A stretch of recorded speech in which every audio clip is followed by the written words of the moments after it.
Bonjour à tous, je vous laisse lire l'exercice 11.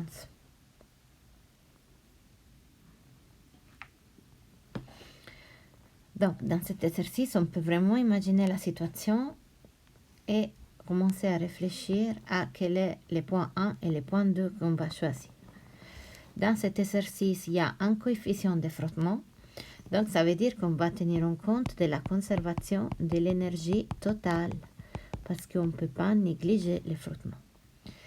Comme dans le cas de la conservation de l'énergie mécanique, on doit choisir un point 1 et un point 2. On va choisir comme point 1 les points où, en fait, depuis la pierre est lancée, et les points 2, la cible, là où la pierre s'arrête. Alors, si on l'écrit comme ça, la conservation de l'énergie totale, on peut écrire énergie totale 1 égale à l'énergie totale 2.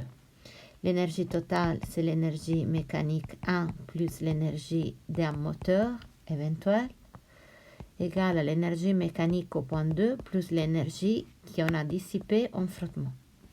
L'énergie mécanique à son tour, c'est l'énergie cinétique plus l'énergie potentielle, donc plus l'énergie du moteur, égale l'énergie cinétique au point 2 plus l'énergie potentielle au point 2 plus l'énergie dissipée en frottement. C'est le moment pour se poser les questions.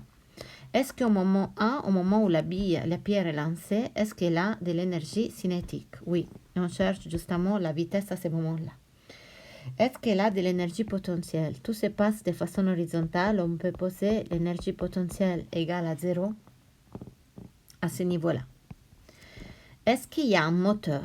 Non, parce qu'une fois que la pierre est lancée, il n'y a pas un moteur qui continue à fournir de l'énergie. Est-ce qu'au moment 2, il y a de l'énergie cinétique? Non, parce qu'elle s'arrête. On veut que ça s'arrête exactement là, donc il n'y aura pas d'énergie cinétique. Est-ce qu'il y aura de l'énergie potentielle? Non, parce qu'on a dit que partout, c'est l'énergie potentielle égale à 0. Est-ce qu'il y aura de l'énergie dissipée en frottement? Oui, parce que, en fait, et c'est ça qu'on cherche. En fait, on doit tenir, c'est ça dont on tient compte, en fait, le fait qu'il y a du frottement entre le sol et la pierre. Et donc, l'énergie cinétique sera égale à 1,5 la masse fois la vitesse 1 au carré. On fait bien attention à écrire l'indice. Toute cette énergie cinétique fournie par les joueurs se transforme donc en travail de la force de frottement. Parce que l'énergie dissipée en frottement, rien c'est que le travail de la force de frottement. Et donc, c'est égal à la force de frottement fois la distance. Et la force de frottement, on sait qu'est-ce que c'est en fait.